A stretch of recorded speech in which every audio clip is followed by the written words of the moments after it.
রোমে আমরা যে এয়ারবিএনবিতে ছিলাম তার একদম পাশেই রয়েছে একটা সুপারমার্কেট, নাম প্যানোরামা।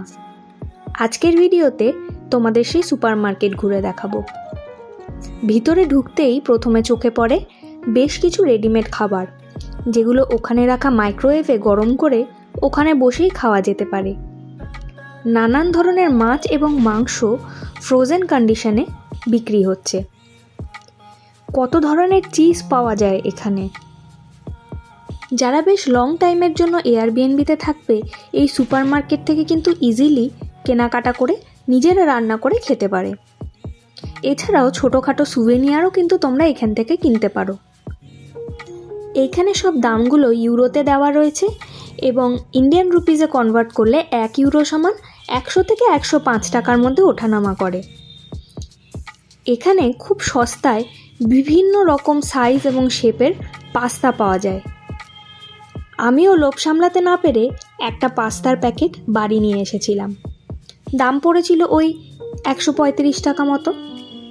বিভিন্ন রকমের সবজিও দেখলাম এখানে।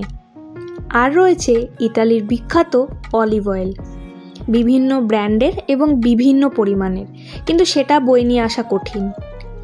আরও দেখে অবাক হলাম, এখানকার সুপারমার্কেটে কিন্তু মুড়িও পাওয়া যাচ্ছে।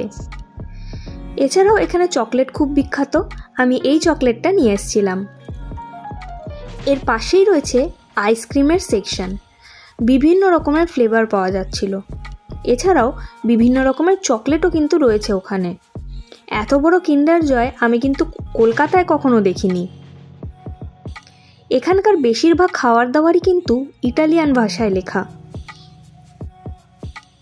খাবার দাবার ছাড়াও রয়েছে স্টেশনারি সেকশন, আর বাড়ির পোষ্যদের জন্য নানান রকমের জিনিসও কিন্তু এই একই ছাদের তলায় পাওয়া যাচ্ছে।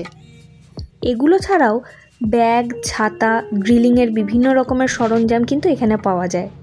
আরেকটা দিকে ছিল নানান রকম ফুলের সম্ভার, দেখেই লোভ হচ্ছিল বাড়ি নিয়ে আসার জন্য। পুরো সুপারমার্কেট ঘুরে বাড়ির জন্য বেশ কিছু জিনিস যেমন পাস্তা, চকলেট, কুকিজ এগুলো নিয়ে আমরা ফিরে এলাম। বিল হয়েছিল অ্যারাউন্ড 1000 টাকা মতো। এটার উপরে ক্রেডিট কার্ডে পে করলে একটা মার্কআপ ফি লাগে, সেটা বিভিন্ন ব্যাংকের ক্রেডিট কার্ডের উপর ডিপেন্ড করছে। আজকের ভিডিওটা কেমন লাগলো জানাতে ভুলো না যেন।